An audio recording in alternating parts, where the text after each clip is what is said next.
Shalom. I want to give all praise, honor, and glory to Yahawah, Bahashem, Yahawashi, Bahashem, Rawchaa Qadash.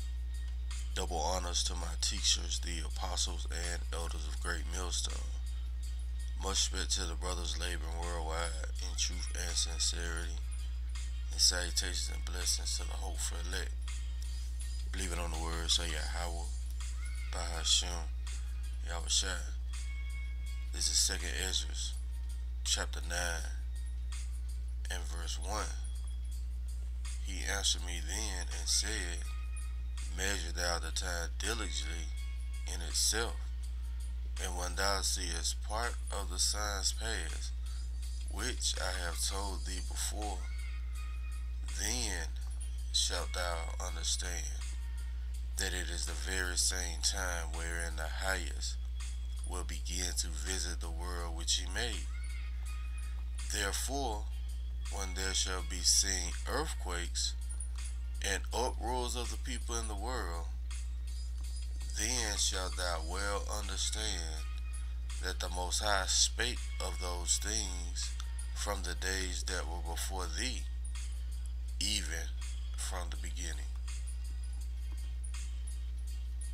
Mass protests now have broken out in several cities in Kazakhstan. Thousands of people clashing with police, storming government buildings, protesting the rising gas prices, which virtually doubled overnight. Now, Kazakhstan's president has declared a state of emergency in parts of the country, saying that he would address the legitimate demands, but warning his government will not fall.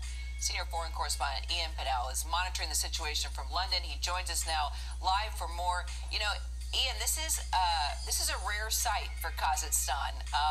What do you think is going to happen here with these protests and how folks are reacting and how the government is responding? It's just not normal for this area.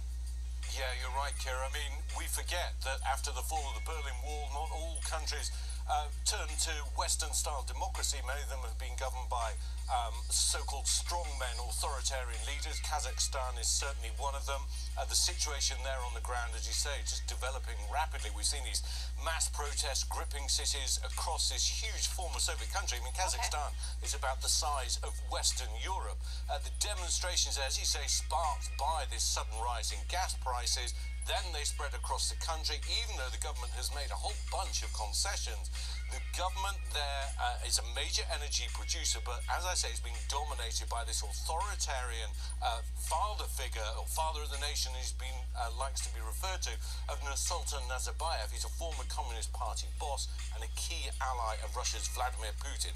Many other authoritarian leaders across the region are going to be looking at what's going on. No one more closely than Vladimir Putin and the Kremlin, who of course are nervous about the signs of any kind of popular uprising on their doorstep. We saw their reaction with Belarus. Today they're saying they're watching the situation closely and urging other nations not to interfere. Kira? And knowing of the people in Kazakhstan, Ian, and what's happening here, and just the background of this president, he's made it very clear his government's not going to fall. Then he's got this relationship with Vladimir Putin. Put into perspective, the options here of where this could go. I mean, I think if you like, really, Belarus is the test case. There are two clear directions. Either the protesters gather momentum, and some people are saying online, well, look, this is starting to look like a revolution. I don't think it's there yet. But we've seen unverified video from different towns and cities across Kazakhstan of the police stepping to one side, of the protesters taking over government buildings.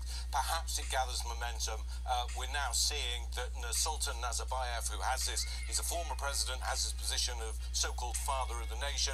He's no longer going to be head of the National Security Council, but the current sitting president is saying basically, I'm not going to go anywhere, and if this protest continued, then he is going to act. Now, that is what we saw from Alexander Lukashenko in Belarus, that the protests gather momentum up to a certain point, and then the regime essentially clamped down with brutality, with mass arrest, with people being killed in custody, and that is the fear that the government then resorts to force to try and enforce its rule. And let's not forget, no authoritarian leader likes to go quietly. This isn't going to be an easy process, and with Russia on one side, China on the other, and a whole bunch of other countries that are ruled by authoritarian leaders around Central Asia, I think everyone is going to be watching this very nervously and wanting to know in which direction this goes. It matters because Kazakhstan is a very important country, not just because of its oil wealth, because of its size, its population.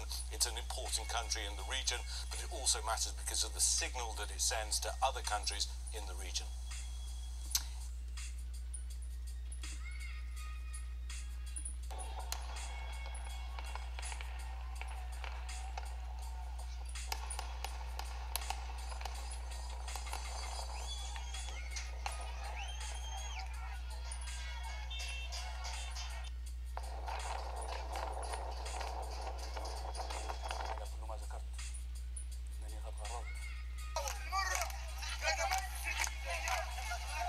بعد استقالة حمدوك يؤكد الشباب السودانيين والشابات السودانيات وجميع أطياف الشعب السوداني استضافوا على المضي قدما برغم القمع برغم الإرهاب يكافحون ويواجهون السلطة بتاعت الدولة مواجهة بصدور عارية. تسمعون صوت الطلقات وصوت الطلقات الصوتية وصوت البومبات، والشباب هنالك في أول الخطوط يواجهون هذا العسف وهذا التسلط. ساعات نسمع عن مبادرات ولا شغالة بالشارع، الشارع في شيء والمبادرات في شيء آخر. الأحزاب تتكلم عن حاجات ناسين الشارع هو اللي هو الأساس.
Coming near a state near you. The turn-up is real. Yahawashi has turned up the heat on this wicked kingdom. And we're seeing the fruit of Yahawashi words coming to pass. Again, 2nd Ezra chapter 9 and verse 4. Then shalt thou well understand that the Most High spake of those things from the days that were before thee, even from the beginning. For like as all that is made in the world hath a beginning and an end, and the end is manifest, even so the times also of the highest have plain beginnings and wonders and powerful works and endings and effects and signs. And that's what we're seeing, the signs, alright, the fruit of Yahawashi coming to pass, alright. And everyone that shall be saved and shall be able to escape by his works and by faith whereby ye have believed shall be preserved from the said perils, and shall see my salvation in my land and within my borders. For I have sanctified them for me from the beginning. So the Lord has had certain spirits sanctified from the beginning to escape the said perils, the sedition, alright, the destruction that the Lord has prepared. 2nd Ezra chapter 15 and verse 14. Woe to the world and them that dwell therein, for the sword and the destruction draweth nigh, and one people shall stand up and fight against another, and swords in their hands. The modern day sword is the gun, right? Mainly the gun. It says, for there shall be sedition among men, and invading one another, and they shall not regard their kings nor princes, and the course of their actions shall stand in their power. So much so, you got gunmen targeting the Prime Minister of Haiti as he leaves church. You got authoritarian governments being subjected to these protesters also, man. Alright? There's nothing more than Yahawashi making his words come to pass. Again, the turn up is real. Alright? This is the book of Mark, chapter 13, and verse 5. And Yahawashi answering them began to say, take heed lest any man deceive you, for many shall come in my name, saying, I am anointed, and shall deceive many. And when ye shall hear of wars and rumors of wars, be ye not troubled, for such things must needs be, but the end is not yet. See, these things are a must. They have to happen, right? You read the 2nd Ezra 4, let's get that. These things have to happen for the kingdom of heaven to be established on the planet Earth, right? This is 2nd Ezra chapter 4 and verse 28.